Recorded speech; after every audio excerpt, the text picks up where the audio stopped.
ప్రభుత్వం చేసిందని ఆయన చెప్పకూడదు. అది అల్లు అర్జున్ గారు మరి ఇలా జరగడం మాకు కూడా బాధాకరంగానే ఉంది.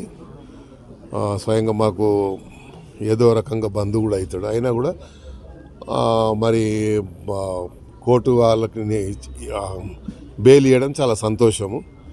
ఎందుకంటే అల్లు అర్జున్ గారు జాతీయ స్థాయిలో ఈరోజు తెలంగాణ పేరు కానీ ఆంధ్రప్రదేశ్ ఉమ్మడి రాష్ట్ర పేరుని ప్రతిష్టని మరి ఇంటర్నేషనల్ వ్యాప్తంగా కూడా మంచి పేరు తెచ్చినటువంటి వ్యక్తి కాబట్టి కొంచెం మాకు కూడా బాధ కలిగింది ఆ సీక్వెన్స్లో.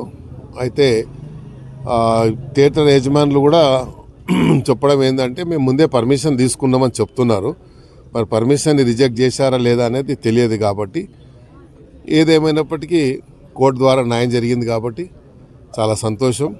మరి జరిగిన దానికి మాకు కూడా కొంచెం బాధగా ఉంది. ఎందుకంటే అంత నేషనల్ అవార్డు విన్నరే కాదు, ఆయన జాతీయ స్థాయిలో అంతర్జాతీయ స్థాయిలో ఈరోజు మరి అల్లు అర్జున్ గారు వల్ల తెలంగాణ పౌరుడిగా ఉమ్మడి రాష్ట్ర పౌరుడిగా అంత పేరు తెచ్చినటువంటి వ్యక్తి కాబట్టి మనందరికీ గర్వకారణమే. అంత మంచి మరి ఈరోజు పాన్ ఇండియా అనకూడదు, ప్రపంచం అనొచ్చు, మనము వరల్డ్ అనొచ్చు. ఎందుకంటే ప్రపంచవ్యాప్తంగా ఈయన యొక్క చిత్రాన్ని చూసిందని మనం మీడియా ద్వారా చూస్తూ ఉన్నాం.